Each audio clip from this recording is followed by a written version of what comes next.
Long ago, if my memory is to be trusted, life was a feast of chaos and fleeting highs, where every glass was full, where laughter was loud enough to drown out despair.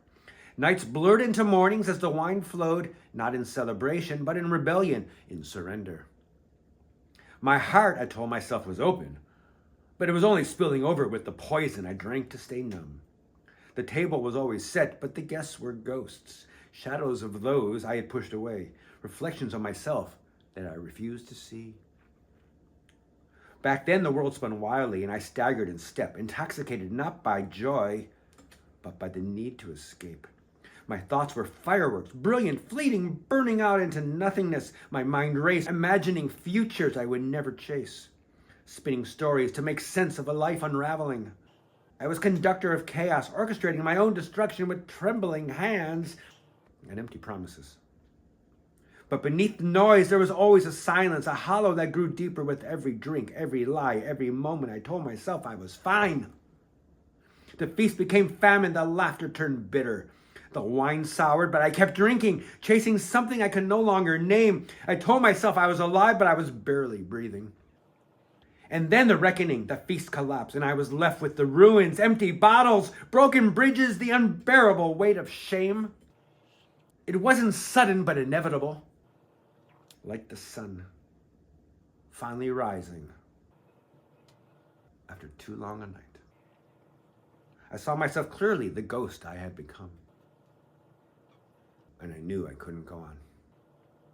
I traded the wine for water, the chaos for clarity. The first steps were agony, a season in hell, where every demon I had drowned came back to haunt me. But in that torment, I began to build, slowly, painfully. I learned to walk without the crutch of alcohol, to face life without the haze. I found moments of serenity, small, fleeting, but real. The act of baking cookies with friends became a revelation, a reminder that joy can be simple, that connection could be genuine. Sailing through a maelstrom of memories, I began to trim the sails of my life, navigating with a compass of honesty and hope. I discovered a rhythm, a way to live, not in rebellion, but in harmony.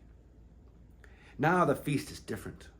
The table is set with sobriety, and the guests are those who see me as I am, no longer a ghost, but a man in recovery, a man rebuilding. The heart that once overflowed with poison now carries gratitude. The mind that raced now moves with purpose. Now the feast is different. The table is set with sobriety, and the guests are those who see me as I am. No longer a ghost, but a man in recovery, a man rebuilding. The heart that once overflowed with poison now carries gratitude. The mind that raced now moves with purpose. I write these words not from a book of the damned, but from a journal of the living. My story is not finished. My journey continues. But for the first time, I am here, fully here, and that is enough.